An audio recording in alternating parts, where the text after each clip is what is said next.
हिमालय की पहाड़ियों में एक खतरनाक शैतान रहती थी जो वहां से गुजरने वाले यात्रियों को हमेशा के लिए बर्फ में दफना देती थी। फिर एक दिन उसी रास्ते से एक आदमी अपने साथी के साथ हिमालय की यात्रा पर जा रहा था।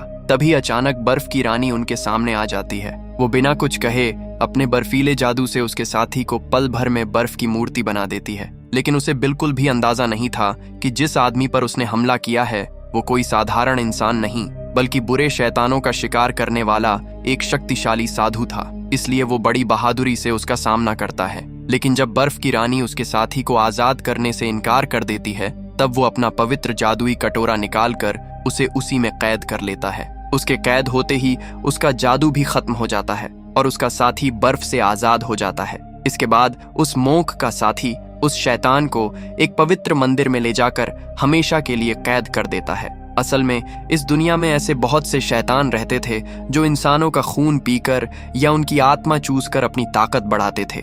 लेकिन हर शैतान बुरा नहीं था।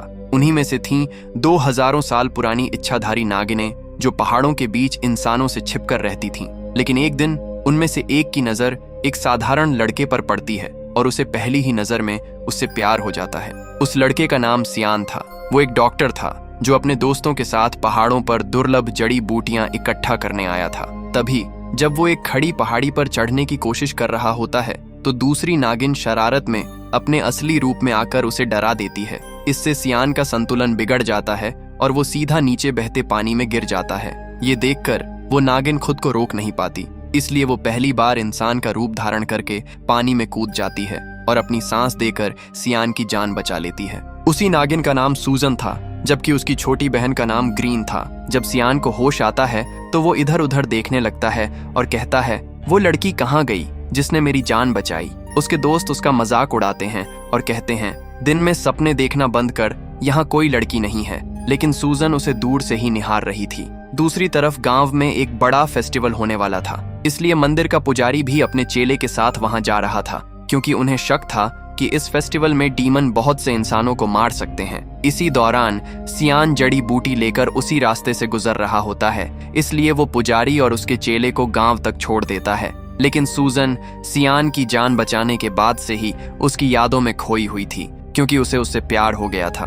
तभी सूजन ग्रीन से कहती है कि वो सियान से मिलना चाहती है, इसलिए दोनों उसी फेस्टिवल में पहुंच जाती हैं जहां सियान और वो पुजारी आए थे। यहाँ मास्टर पूरी तैयारी के साथ आया था क्योंकि उसे पता था कि डीमन कभी भी हमला कर सकते हैं। वहीं दूसरी तरफ सूजन की बहन ग्रीन मास्टर के चेले से मिलती है। ग्रीन उसे पसंद करने लगी थी, इसलिए वो उससे दोस्ती करने की कोशिश करती है। लेकिन चेला कहता है कि यहाँ शैतानों का हमला हो सकता है, इसलिए तुम यहाँ से चली जाओ। ये सुनकर ग्रीन बिना उसे परेशान किए वहां से चली जाती है। तभी अचानक उसे सियान दिखाई देता है और वो उसे बता देती है कि उसकी बहन उससे बहुत प्यार करती है और उससे मिलना चाहती है। लेकिन सियान कहता है कि वो उन्हें नहीं जानता, इसलिए वो उनसे नहीं मिलेगा।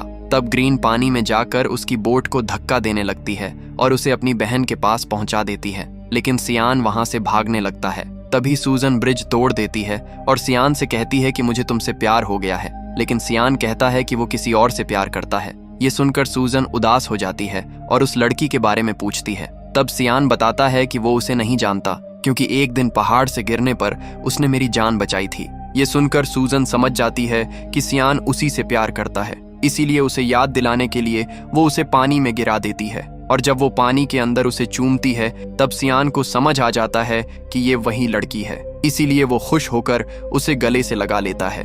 दूसरी तरफ ग्रीन पुजारी के चेले को चेतावनी देती है कि डीमन बहुत खतरनाक होते हैं और वो उनका सामना नहीं कर पाएगा, लेकिन वो उसकी बात नहीं मानता।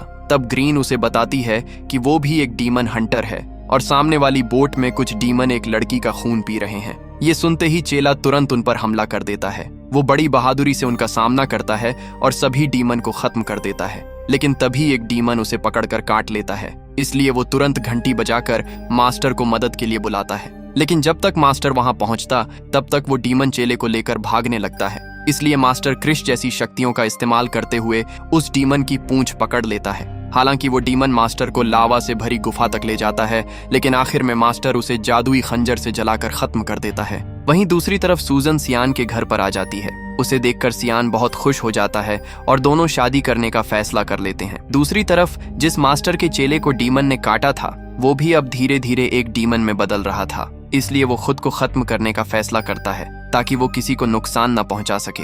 लेकिन तभी वहां ग्रीन आकर उसे समझाती है कि तुम एक अच्छे डीमन बन सकते हो, क्योंकि मैं भी एक डीमन हूँ और मैं इंसानों को नुकसान नहीं पहुंचाती। वही सियान सूजन की फैमिली से मिलने जाता है, इसलिए ग्रीन एक खंडर पड़े घर को अपनी शक्तियों से महल में बदल देती है। लेकिन सूजन के परिवार में केवल उसकी बहन ही थी, इसलिए वो अपनी शक्तियों से जंगली जानवरों को इंसानों का रूप दे देती है। इसलिए वो सभी अजीब व्यवहार कर रहे थे। लेकिन तभी मंदिर का पुजारी वहां पहुंच जाता है और उनके जादू को तोड़ देता है। ये देखते ही सभी अपनी जान बचाने के लिए वहां से भाग जाते हैं। लेकिन ग्रीन काफी देर तक मास्टर का मुकाबला करती है, पर आखिर में वो कमजोर पड़ जाती है। और इससे पहले कि मास्टर उसे भी कैद करता, तभी उसका चेला उसके सामने आ जाता है और ग्रीन को छोड़ने की विनती करता है। इसलिए मास्टर उसे कैद नहीं करता और जाने देता है। इसके बाद दोनों एक दूसरे को पसंद करने लगते हैं। दूसरी तरफ जब सियान को होश आता है तो सूजन उसे बताती है कि घर वाले शादी के लिए मान गए हैं। इसके बाद दोनों शादी कर लेते हैं और एक दूसरे के करीब आ जाते हैं। वहीं एक दिन मास्टर गांव में पहुंचकर देखता है कि कुछ बुरे शैतान इंसानों की आत्मा चूस रहे हैं। इसलिए मास्टर की पूरी टीम उनका पीछा करती है और उन्हें जंगल के बीच घेर लेती है। लेकिन वो डीमन सुंदर लड़कियों का रूप लेकर उन्हें अपनी खूबसूरती के जाल में फंसाने की कोशिश करती हैं।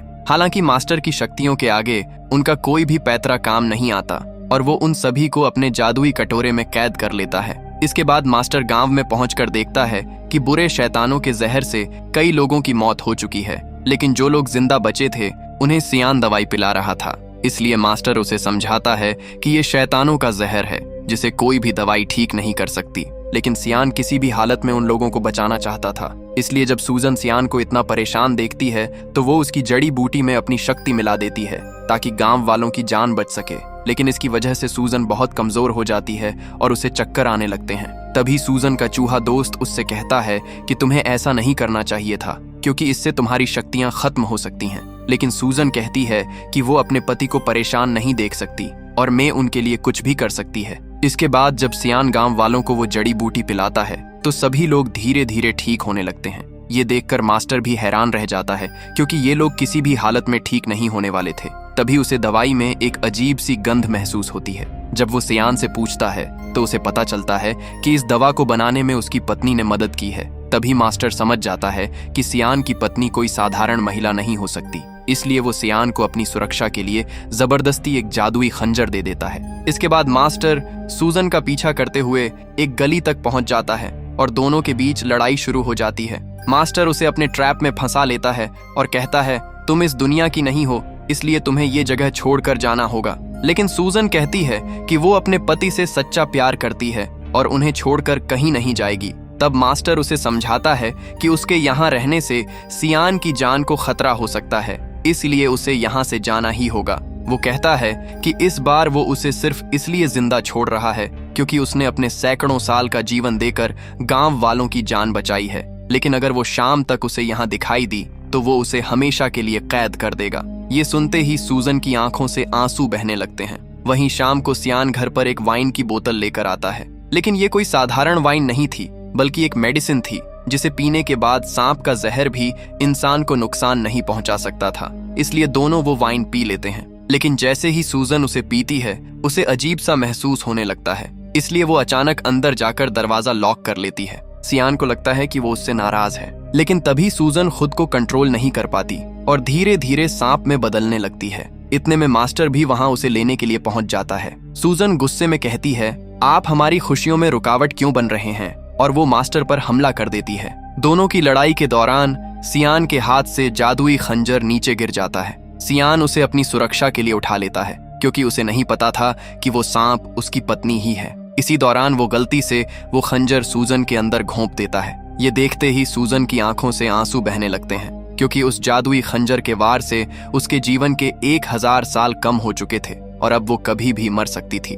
मास्टर सियान को बताता है कि उसकी पत्नी एक डीमन थी। ये सुनते ही सियान अंदर से पूरी तरह टूट जाता है। उधर चाकू लगते ही सूजन अपनी बहन के पास आ जाती है, क्योंकि अब वो दोबारा कभी इंसान का रूप नहीं ले पाएगी। इसलिए सियान सूजन की याद में रोते रोते पागल होने लगता है और किसी भी हालत में उसे बचाना चाहता था। तभी सूजन का चूहा दोस्त उसे बताता है कि सिर्फ पेगोडा मंदिर में पाई जाने वाली मांत्रिक जड़ी बूटी ही सूजन को ठीक कर सकती है, लेकिन उसे लाने में उसकी जान भी जा सकती है। लेकिन सियान अपनी जान देकर भी सूजन को बचाना चाहता था। इसलिए वो बिना डरे उस पेगोडा मंदिर में पहुंच जाता है। जैसे ही वो उस पवित्र जड़ी बूटी को पकड़ता है, वो जड़ी अपने कई सारे क्लोन बना लेती है और सियान को मारने की कोशिश करने लगती है। तभी उसे चूहे की बात याद आती है कि वहाँ केवल एक ही असली जड़ी है और उसे आग भी नहीं जला सकती। इसलिए वो सभी जड़ियों में आग लगा देता है, जिससे उसे असली जड़ी का पता चल जाता है। लेकिन जैसे ही वो जड़ी चुराता है, मंदिर में कैद सभी शैतान आजाद हो जाते हैं। इसकी खबर लगते ही सारे पुजारी मंदिर की तरफ भागते हैं और सियान को चारों तरफ से घेर लेते हैं। इसलिए सियान वो जड़ी चूहे को देकर सूजन के पास भेज देता है। लेकिन जो शैतान आजाद हो चुके थे, वो सभी सियान की बॉडी में घुस जाते हैं। इसलिए सभी मोंक मिलकर सियान को कंट्रोल करने की कोशिश करते हैं, क्योंकि ये शैतान सदियों से इस पेगोडा मंदिर में कैद थे और उन्हें बाहर जाने से केवल वही जड़ी रोक रही थी। उधर चूहा वो जड़ी सूजन को दे देता है, जिससे वो पूरी तरह ठीक हो जाती है और तुरंत सियान को बचाने के लिए मंदिर पहुंच जाती है। वहीं सैकड़ों शैतानों को सियान के अंदर से निकालने के लिए माया मंत्रों का प्रयोग किया जाता है। सूजन मास्टर से सियान को छोड़ने की विनती करती है, लेकिन जब मास्टर उसकी बात नहीं सुनता तो दोनों बहनें उस पर हमला कर देती हैं। लेकिन मास्टर बड़ी आसानी से दोनों के हमलों को रोक देता है। इसलिए दोनों अपनी शक्ति से एक भयानक सुनामी ले आती हैं, जिसमें पूरा शहर डूबने लगता है। मास्टर बड़ी बहादुरी से दोनों का सामना करता है, लेकिन सूजन अपने प्यार की खातिर पूरा मंदिर पानी में डुबा देती है।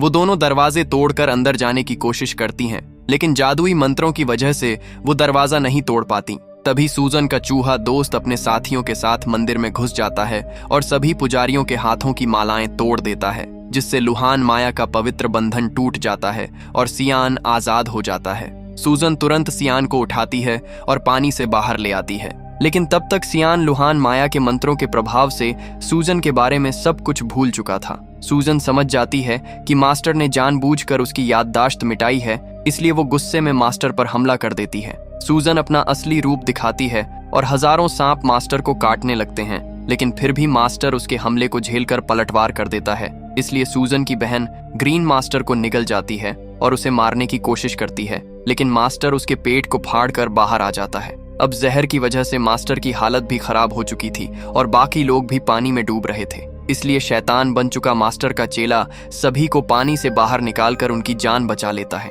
इसके बाद वो ग्रीन को भी बचा लेता है, जिसका पेट मास्टर ने चीर दिया था। अपनी बहन को तड़पता देखकर सूजन एक बार फिर पूरी ताकत से मास्टर पर हमला करना शुरू कर देती है, लेकिन इस बार मास्टर की मदद खुद भगवान बुद्ध कर रहे थे। इसलिए सूजन का एक भी हमला उसे छू नहीं पाता। वो हर संभव कोशिश करती है, लेकिन भगवान बुद्ध एक ही झटके में उसकी सारी शक्तियां खत्म कर देते हैं। फिर भी सूजन अपने प्यार की खातिर दोबारा खड़ी होती है और बड़े बड़े पत्थरों से हमला करती है, लेकिन वही पत्थर पेगोडा मंदिर बन जाते हैं और सूजन को उसी के अंदर कैद कर देते हैं। इसलिए सूजन भगवान के सामने गिड़गिड़ाने लगती है और उनसे एक बार सियान से मिलने की भीख मांगती है। और शायद भगवान भी उसके प्यार की सच्चाई समझ चुके थे, इसलिए वो उसकी प्रार्थना सुन लेते हैं और मास्टर सूजन को पेगोडा मंदिर से बाहर निकाल देता है। बाहर आते ही सूजन सियान से लिपट जाती है और फूट फूट कर रोने लगती है, क्योंकि वो जानती थी कि आज के बाद वो कभी उसे नहीं देख पाएगी। लेकिन सियान को कुछ याद नहीं था, फिर भी वो उसकी आंखों में छिपा दर्द महसूस कर पा रहा था। लेकिन जैसे ही सूजन उसे चूमती है, उसकी सारी याददाश्त वापस आ जाती है और वो भी फूट फूट कर रोने लगता है। लेकिन अब बहुत देर हो चुकी थी। अगले ही पल सूजन वापस मंदिर की तरफ खींचने लगती है और बाहर खड़ा सियान उसे बिछड़ते हुए तड़प कर देखता रह जाता है। उधर ग्रीन भी मास्टर के चेले को पसंद करने लगी थी, लेकिन वो नहीं चाहती थी कि उसे भी अपनी बहन की तरह प्यार में तड़पना पड़े। इसीलिए वो अपनी दुनिया में वापस चली जाती है। वहीं सियान कई सालों तक सूजन का इंतजार करता रहता है, क्योंकि उसे यकीन था कि एक दिन सूजन जरूर वापस लौट कर आएगी। और इसी के साथ ये कहानी यही खत्म हो जाती है। दोस्तों, यदि आपको मेरी एक्सप्लेनेशन पसंद आई हो तो वीडियो को लाइक करके चैनल को सब्सक्राइब जरूर करें।